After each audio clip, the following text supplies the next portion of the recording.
Salut tout le monde, comment allez-vous? Moi ça va plutôt bien. Aujourd'hui on se retrouve pour une nouvelle vidéo pour l'histoire de Sefiu. Aujourd'hui on va parler tout simplement de Sefiu. Alors si vous ne connaissez pas, c'est tout simplement un rappeur qui a été là de 2001 jusqu'en 2013 et puis il a repris son activité de 2015. Il a sorti tout simplement un nouvel album en 2019 et depuis plus trop de nouvelles. Mais c'est quand même un rappeur qui a inscrit pas mal de choses tout simplement dans les années 2000. Bref, il fait partie des rappeurs des années 2000 qui vraiment a marqué une grosse génération, je trouve. Donc voilà, et il faut en parler. Bref, donc on est parti. Sefiu de son vrai nom, Youssef Soukouna, né le 20 avril 1981 à Paris, est un rappeur français d'origine sénégalaise. Sefiu se lance initialement dans une carrière de footballeur et en parallèle membre d'un groupe local appelé NCC. Il met un terme à ses activités dans le football pour se consacrer pleinement à une carrière musicale au début des années 2000. Il faut savoir qu'il s'est blessé et donc clairement il n'a pas pu reprendre le foot. Bref, il publie son premier album solo, Qui je suis, en mai 2006.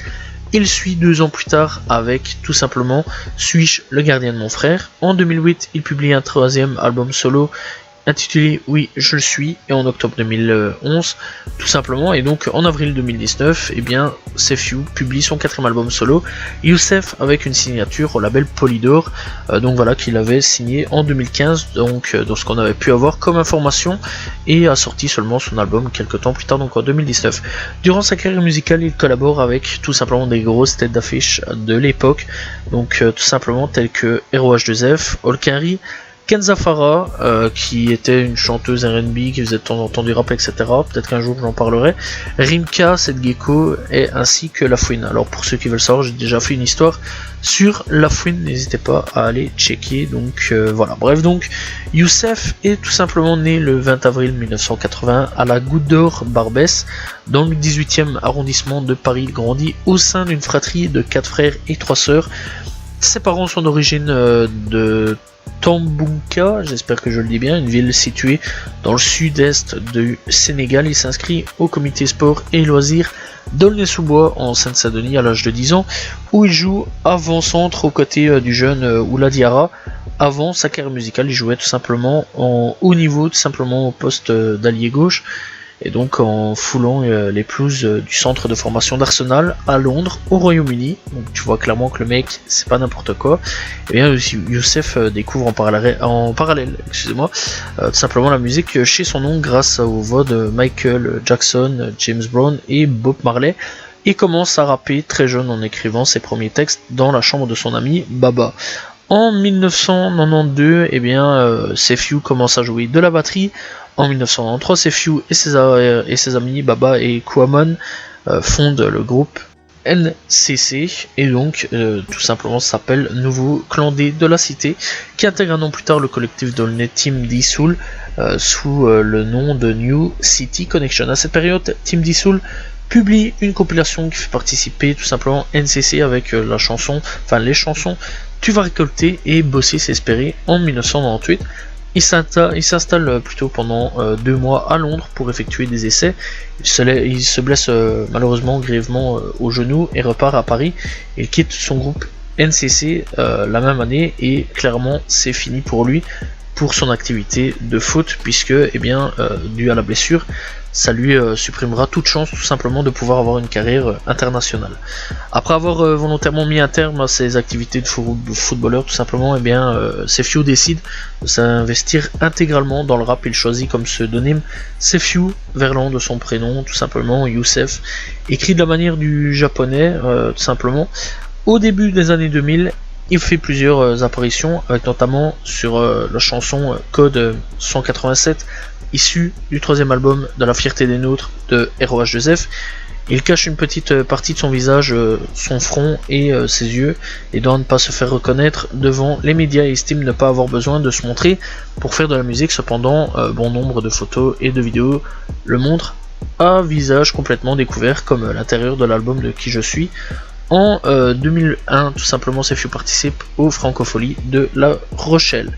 Sefiu publie tout simplement son premier album solo, Qui je suis.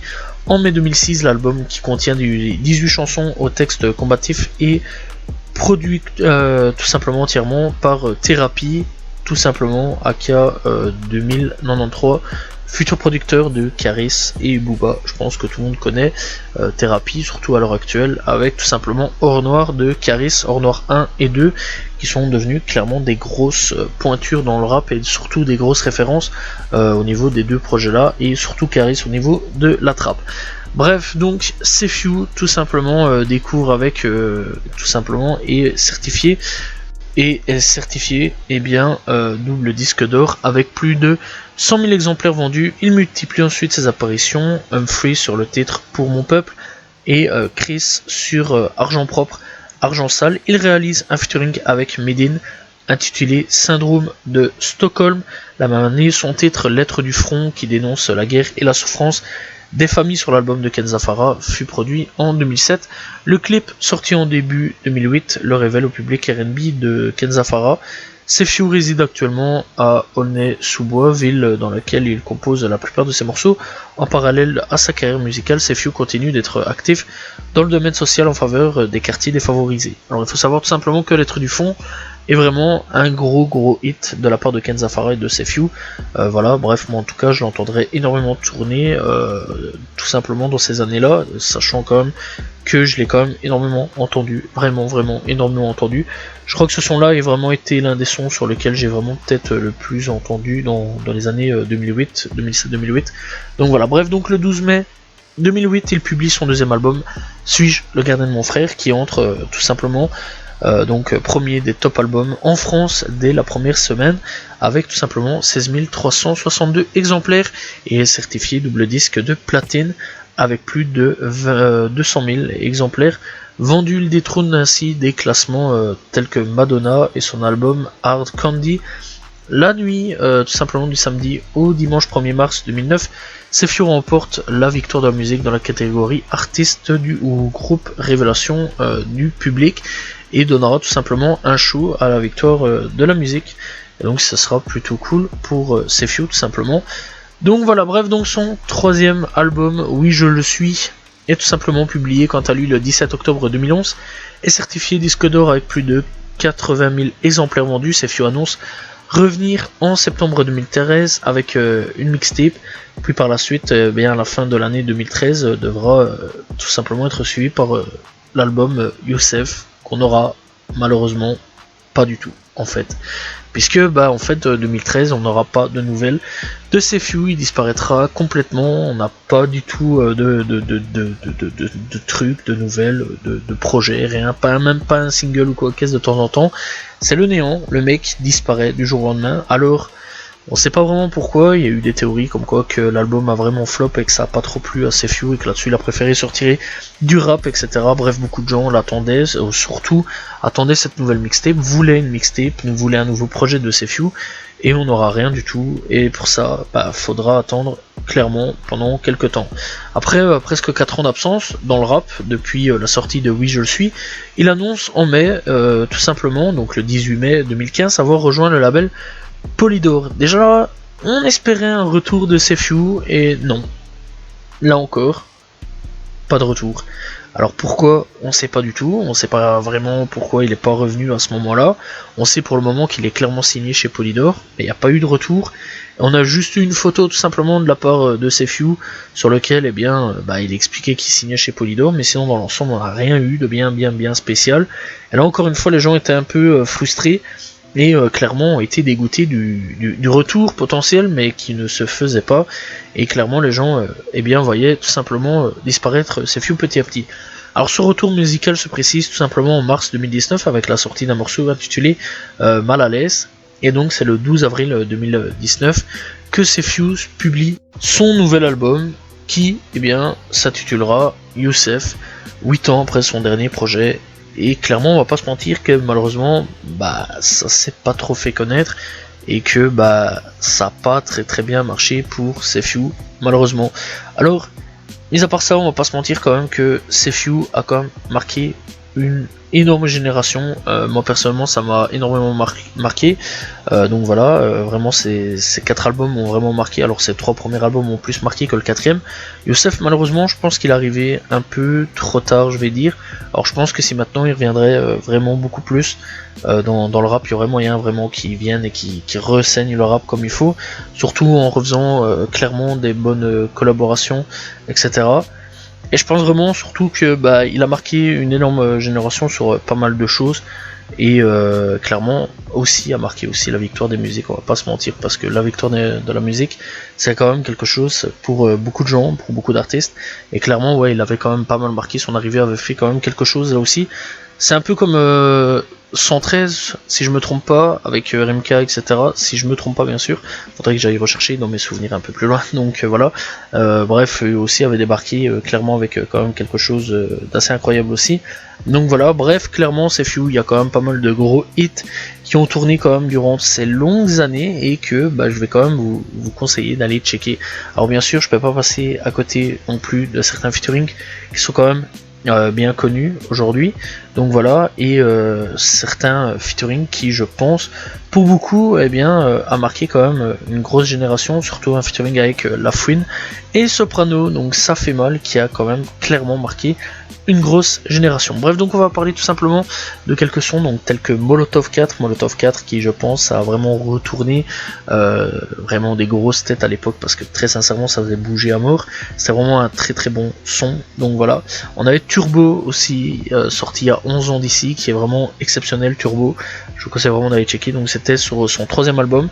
Suis-je le gardien de mon frère, très très bon son tout simplement, qui était vraiment pas mal. Sénégalo-Rouskov, qui clairement était quand même quelque chose. Alors c'est vrai qu'à l'époque il y avait pas mal de gens qui pensaient qu'il était russe, mais non, c'est vrai qu'avec certains trucs, avec certains gimmicks, etc. Parce que c'est vrai quand même qu'il parlait souvent de Sénégalo-Rouskov, etc. Bref, il y avait beaucoup de gens en fait qui pensaient qu'il était sénégalais et russe, mais non, voilà, tout simplement, il n'est pas sénégalais ni russe, enfin il est sénégalais, mais il n'est pas sénégalais russe, tout simplement, il est juste sénégalais, donc voilà. Bref, donc, il y avait donc en live dans la cave, que j'avais bien retourné aussi à l'époque, vraiment, en live dans la cave, c'était quand même quelque chose d'assez bon. Donc voilà, Lettre du front, bien sûr, on peut pas passer à côté de Lettre du front, qui était vraiment un énorme banger à l'époque. Donc voilà, 5 minutes j'aimais bien aussi, donc j'ai bien kiffé ce son là aussi. Donc voilà, bref, il y a vraiment énormément de sons, donc qui clairement a retourné pas mal de cerveau, fut une époque tout simplement, et clairement c'était quand même un truc assez cool et assez beau son quand même à l'époque. Donc voilà, clairement il y a encore beaucoup de sons, donc La vie qui va avec, en featuring avec Quamen. Il faut savoir aussi qu'à l'époque il avait mis un jeune rappeur tout simplement sur le devant de la scène, Goulag aussi, sur sa chaîne YouTube. Donc voilà, il y a Viens pas ici, donc aussi en clip, donc voilà, en version longue, voilà. Bref, il y a vraiment énormément de trucs. Donc voilà, il y a L'insécurité, il y a tout simplement De la neige dans le collège, sorti il y a tout simplement quelques temps d'ici, donc ça c'est dans ces morceaux les plus récents. Donc voilà, bref, clairement le mec a vraiment fait énormément de trucs. Il faut savoir aussi donc qu'il a quand même fait pas mal de featuring avec Patate de Forain, en featuring avec Seth Gecko, donc Seth Gecko qu'il avait invité sur Patate de Forain. Donc voilà, clairement c'est pour dire à quel point il n'était pas non plus nulle part. Avec Rimka sur Parloir Fantôme, donc voilà, sorti en 2007. Il y avait tout simplement avec Alibi Montana, Kamel Ancien et ROH2F, donc ça c'est vraiment des mecs à l'ancienne, avec Code 187 Flow. Il y avait ROH2F et Dry sur Baiser. Il y avait donc tout simplement pas mal de mecs qui l'ont quand même invité. Donc voilà, il y a eu tout simplement Kerry James aussi sur Street Lourd Terrible, Rimka et Dry et Reda Taliani plutôt avec La Crise. Donc voilà, il y avait tout simplement La Fouine avec Soprano bien sûr, sur lequel j'ai déjà parlé, Alibi Montana et L.I.M avec Honneur au Ghetto. Bref, il y a eu vraiment pas mal de mecs qui l'ont quand même pas mal invité à ce niveau-là. Malheureusement, je trouve quand même que CFU, c'est un peu un mec qui a un petit peu gâché son talent sur la musique et qui a trop tardé pour ma part pour sortir tout simplement un nouveau projet, surtout des sons. Je pense que s'il aurait plus sorti des singles, quelques singles durant les années, etc., il y aurait moyen que les gens l'auraient pas oublié. Malheureusement, il y a beaucoup de gens qui l'ont clairement oublié sur le coup de je disparais, malheureusement. Et moi, pour ma part, ça restera tout simplement un rappeur qui m'a marqué, tel que Lafouine, Booba, fut une époque, tout simplement. H2F aussi, même chose, Rimka, même chose. Voilà, malgré que Rimka, Booba ont réussi tout simplement eux à faire des transitions jusqu'à l'heure actuelle où ils cartonnent toujours. Voilà, malheureusement certains rappeurs sur lesquels je viens de citer, malheureusement dans tous les noms que j'ai cités, n'ont pas su faire la transition. Cette Gecko a réussi parfaitement lui aussi. Donc voilà, bref, donc dans l'ensemble, j'espère que vous avez apprécié la vidéo sur l'histoire de CFU. N'hésitez pas à vous abonner, liker, commenter, partager. N'hésitez pas à me dire votre son préféré de CFU. Salut tout le monde, ciao ciao.